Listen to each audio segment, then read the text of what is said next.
Hello my dear students, how are you all? I hope you all are well.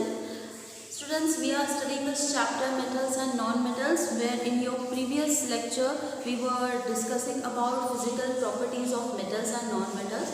Likewise, we have discussed and studied about what? Ductility. Also, we have studied about conductors of heat and electricity, and we have discussed a very special property of metals and non-metals, that is sonority, okay, or sonorous, right?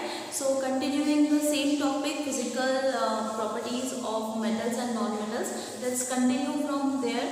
We have one more property where metals and non-metals can be differentiated, okay, and the name of the property is what? Melting point and boiling point.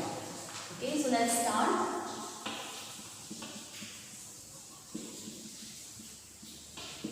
Melting point and boiling point.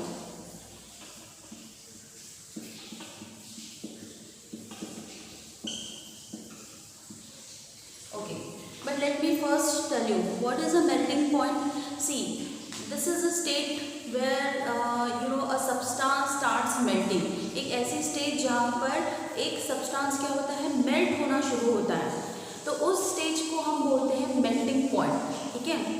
जैसे for example देखिए, आपके पास ice cube है। अब वो ice cube जिस stage पर, जिस particular temperature पर वो मेल्ट होना स्टार्ट होगा ना, उस पर्टिकुलर टेम्परेचर को हम बोलते हैं ये मेल्टिंग पॉइंट है। Okay, so melting point of water, ice, इसको हम इस तरीके से हम कैरी आउट करते हैं।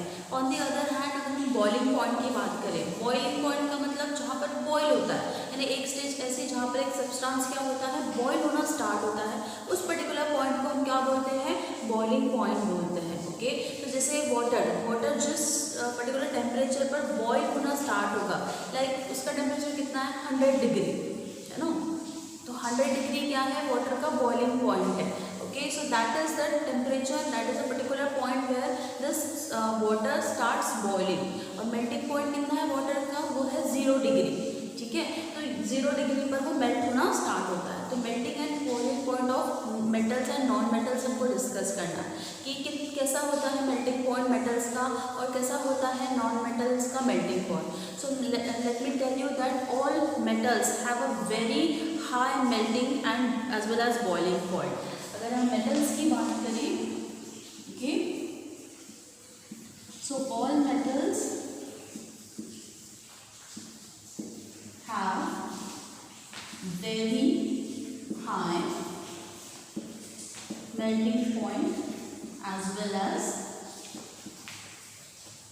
boiling point.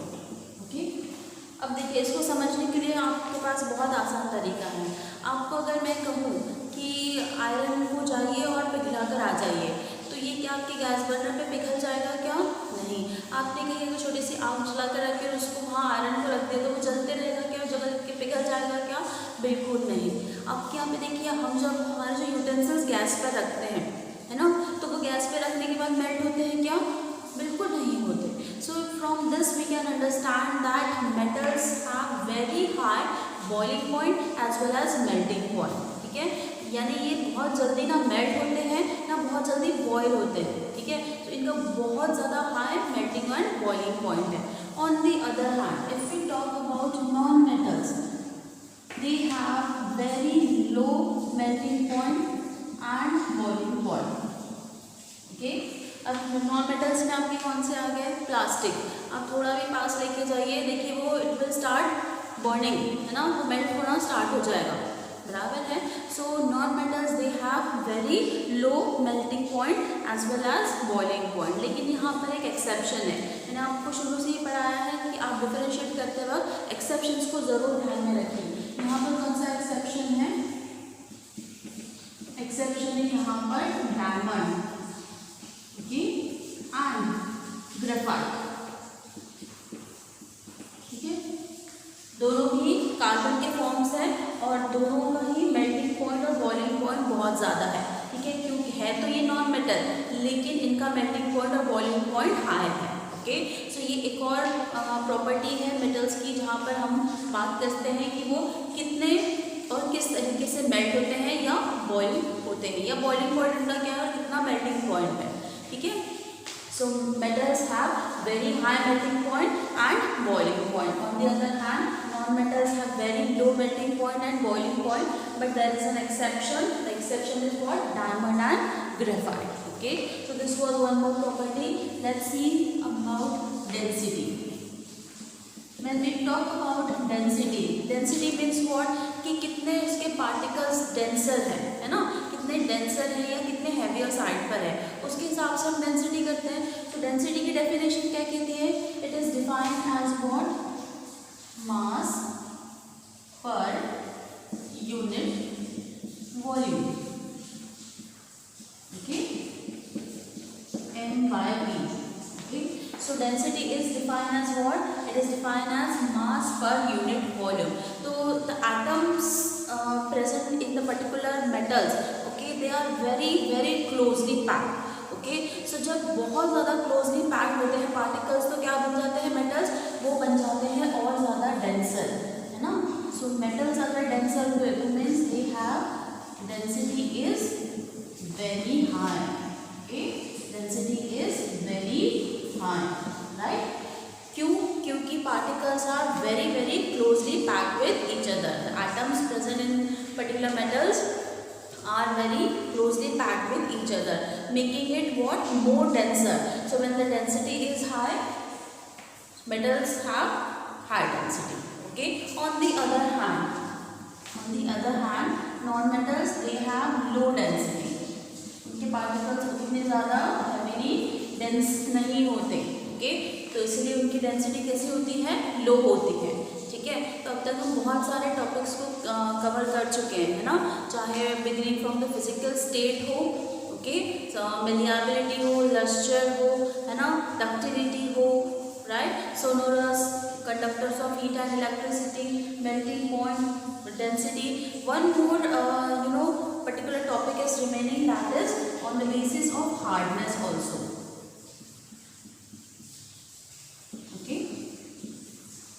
Hardness. How can you define this hardness for metals and non-metals?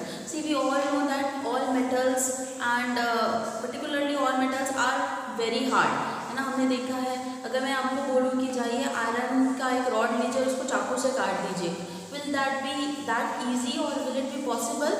You cannot cut an iron bar with a knife, right? So metals are very hard. But there is an exception. See, metals are very hard. Of course, if we talk about like copper, magnesium, or even aluminium or iron, these metals are very hard, right? These cannot be cut with a knife. But here in metals there is an exception. Exception is what? This sodium. Okay, this sodium and potassium. Sodium and potassium. These are the softest metals. कैसे हैं ये? Softest metals में consider किए जाते हैं. इनको सबसे softest metals बोला जाता है. मैं मेटल की बात कर रही हूँ यहाँ पे. तो सोडियम और पोटेशियम, ये क्या है? ये सॉफ्टेस्ट मेटल है. These can be cut with a knife. आप एक चाकू से भी इजीली इन्हें काट सकते हैं, ये इतने सॉफ्ट होते हैं. है तो मेटल्स, जहाँ हमारी प्रॉपर्टी क्या कहती है? That all metals are very hard, है ना, इजीली वो कट नहीं होते. लेकिन यहाँ एक एक्सेप्शन है, this is sodium and potassium. Okay, so अगर हम हार्डनेस की प्रॉपर्टी पर देखिए बात करें तो इस तरीके से हम मेटल्स को डिफाइन करते हैं. मैं आपको इतने डिटेल में क्यों पढ़ा रही हूँ?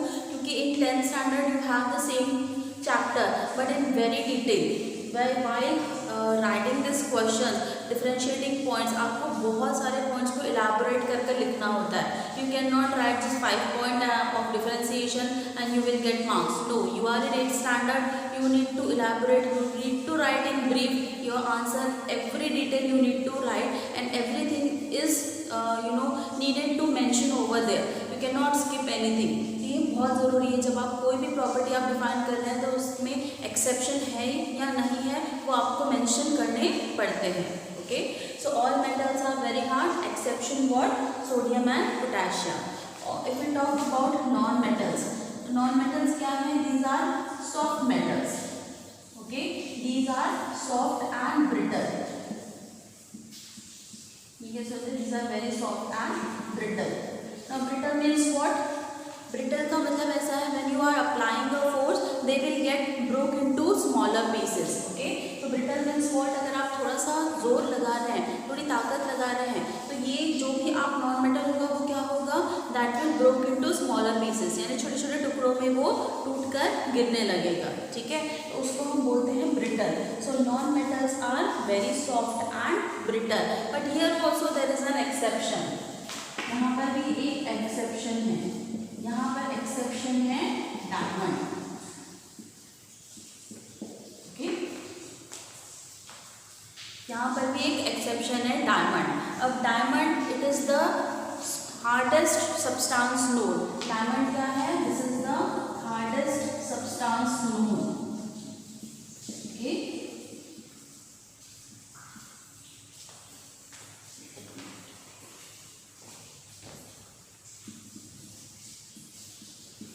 आपको बताया ना डायमंड इजीली नहीं टूटता, बिल्कुल नहीं टूटता. तो यहाँ देखिए है तो नॉन मेटल है ना, और नॉन मेटल की प्रॉपर्टी क्या कहते हैं कि वो बहुत ही सॉफ्ट और ब्रिटल होते हैं. अगर हम थोड़ा भी फोर्स अप्लाई करते हैं, थोड़ा भी प्रेशर अप्लाई करते हैं तो वो टूटकर स्मॉलर पीसेस में बिखर जाते हैं. लेकिन यहाँ पर एक्सेप्शन है diamond. This is the hardest substance known. आप उसको कितना भी पटको, तोड़ो, हथौड़े मारो, ये टूटता नहीं है. ओके, यहाँ पर भी मैंने आपको डेंसिटी भी बताया है कि डेंसिटी कैसी होती है नॉन मेटल्स की, बहुत ही लो होती है. लेकिन यहाँ पर भी एक एक्सेप्शन है. एक्सेप्शन क्या है? That is carbon. और कार्बन क्या है? कार्बन एक नॉन मेटल है. ठीक है, कार्बन नॉन मेटल होने के बावजूद भी इसका हाई मेल्टिंग पॉइंट होता है, हाई बॉइलिंग पॉइंट होता है, इसकी डेंसिटी भी हाई होती है. कार्बन की डेंसिटी भी हाई होती है, मेल्टिंग पॉइंट भी हाई होता है और बॉइलिंग पॉइंट भी हाई होता है. और इसके दो कार्बन फॉर्म्स हमारे पास हैं जो कि है डायमंड, ओके, और ग्रेफाइट. ठीक है, कार्बन के दो फॉर्म्स हमारे पास हैं, डायमंड एंड ग्रेफाइट. तो जब हम डेंसिटी की बात करते हैं तो नॉन मेटल्स कैसे हैं? They have low density, but here is an exception that is carbon. Carbon के भी दो form that is diamond and graphite. Also we have studied about hardness where all metals are hard like copper, magnesium, aluminium, iron. These all metals are hard in nature, but there is an exception. What? Sodium and potassium, they can be cut with a knife. They are the softest metals. Okay, here non metals, they are very soft and brittle. Okay, brittle means what? Where they can be broke down into smaller pieces. But here is also an exception, that is diamond. Okay, and diamond is what? This is the hardest substance known, right? So ये आपको समझ में आया? Okay, last point that is remaining is about color. Okay, if we talk about color of metals, so generally metals are grey in color. Okay, metals are grey in color. अगर आप जितने भी metals को अगर आप देखते हैं है ना, तो अगर आप मेटल्स की स्टडी करते हैं तो आपको पता चलता है कि जनरली जितने भी मेटल्स हैं वो ग्रे कलर के होते हैं ना, तो उसमें ज़्यादा हमारे पास डिफरेंशिएटिंग पॉइंट नहीं है. लेकिन जब हम नॉन मेटल्स की बात करते हैं तो नॉन मेटल्स में अगर हम सल्फर देखें है ना, सल्फर को देखें तो that is yellow in colour. अगर हम क्लोरीन गैस की बात करें ना, क्लोरीन गैस अगर हम देखें तो that is greenish yellow. Greenish yellow in color. If we talk about phosphorus, okay, if we talk about phosphorus, that is either red or white. Okay, so non-metals में we have a variety of colors. Okay, non-metals they exist in a variety of colors. Some of them I have mentioned over here like sulfur, chlorine gas and phosphorus. But all the non-metals they have different color. That's why I said that non-metals have variety of color. They exist in a variety of colors. But on the other hand, metals they are what? They are generally grey in color. Okay, so these were all the points that we have discussed. Okay, and the same thing that has been given. Okay, that the same thing has been given on page number 40. See beta, just keep in mind that as as these were physical properties of metals and non-metals, but just depending upon all these properties you cannot divide or differentiate metals and non-metals. सिर्फ इनके behalf पर आप उस metals को या non metals को totally divide या differentiate नहीं कर सकते। क्यों? क्योंकि यहाँ पर एक्सेप्शन है। हर जगह आप देखिए यहाँ पर आपको एक्सेप्शंस मिलेंगे। तो ये एक्सेप्शंस होने की वजह से हमें ये हर चीज़ को बहुत डिटेल में पढ़ना होता है। सिर्फ एक बार इसमें है इसमें नहीं है ऐसे बोलकर हम डिवाइड नहीं कर सकते, है ना। जनरली हम डिफरेंशिएट करते हैं तो होता है ना कि that this is heavier in composition, this is lighter in composition. अगर एक हैवी होगा तो एक लाइट होगा, एक वाइट होगा तो एक ब्लैक होगा। सिर्फ ऐसे डिफरेंशिएट करके हम बता देते हैं, यानी अपोजिट। लेकिन यहाँ हम ऐसा नहीं कर सकते। जब हम स्टडी करते हैं मेटल्स नॉन मेटल्स की तो ये बहुत डिटेल में पढ़ना होता है। क्यों? क्योंकि इनके एक्सेप्शंस की वजह से। और आप हर प्रॉपर्टी में जब आप फिजिकल स्टेट्स पढ़ रहे हैं, फिजिकल प्रॉपर्टीज़ पढ़ रहे हैं, तब आपको बहुत सारे एक्सेप्शंस मिलते हैं और हर पर्टिकुलर पॉइंट में आपको वो बताने होते हैं। ओके, तो चलिए इसे भी हम एक बार डिस्कस कर लेते हैं। Okay, that is given on page number 40। Okay, so take out your book. On page number 40 we have a physical differences between metals and non-metals. Let's recall everything that I have taught you up till now that has been given here as a differentiating point. Okay, so the first is state. State means what? Physical state. They are in solid, liquid or gas or not. Okay, likewise. So the first state point says metals are generally solid at room temperature, but exception is what? Mercury and gallium. If you have watched the video you might recall it कि मैंने आपको पढ़ाया है कि सारे metals किस में होते हैं? सॉलिड होते हैं एट रूम टेम्परेचर। लेकिन यहाँ पर क्या एक्सेप्शन है? Mercury and gallium. अगर यही हम नॉन मेटल्स की बात करें तो these are what? Generally brittle solid, लेकिन समटाइम्स लिक्विड और गैसेज। यहाँ एक्सेप्शन कौन सा था? ब्रोमीन, है ना। ब्रोमीन क्या था? लिक्विड में था, लेकिन सल्फर आयोडीन ये सब किस में थे? ये गैसेस फॉर्म में थे, है ना। सो हमारे पास नहीं, sorry, sulphur and iodine this were solid in form and hydrogen, nitrogen, oxygen this were gases in form. तो मेटल्स के कंपैरेटिवली नॉन मेटल्स में हमें तीनों तरीके के स्टेट्स जो है वो देखने मिलते हैं। Just now we have discussed about hardness. Metals are generally hard. However, metals like sodium and potassium, these are soft and can be cut with a knife. Similarly, metals like gold and aluminium, these are not very hard. क्यों hard नहीं होते? क्योंकि इनको जब हम hammer करते हैं तो क्या बनते हैं? We can change it into thin sheets and they can be converted, they can be drawn into wires, है ना। तो ये बहुत ही मेलिएबल भी होते हैं, डक्टाइल होते हैं। ओके, सो ये बहुत ज़्यादा हार्ड नहीं कहलाते। ये होते ज़रूर हार्ड है लेकिन थोड़े से कम कंपैरेटिवली किसके? कॉपर के, आयरन के, इनके comparatively. Okay, on the other hand if you talk about non metals are generally not hard, but exception what I have given? Diamond. This is the hardest substance known. It is an allotrope of carbon. अभी मैंने आपको बताया कि ये carbon का एक form है ना। लस्टर के बारे में मैंने आपसे कहा था, luster means what? Shine. So all the metals, है ना, जब हम उसको फ्रेशली कट करते हैं they have a brilliant shine. फिर ऑक्साइड डिपॉजिट होने की वजह से थोड़ा से वो क्या हो जाते हैं? थोड़ा कम शाइन हो जाते हैं, लेकिन कंपैरेटिवली नॉन मेटल्स के वो ज़्यादा लस्टरस होते हैं। Non metals they do not have luster. Okay, only iodine and graphite is the exception. Density. Just now we have discussed about what density. In metals it is very high and non-metals they have low density.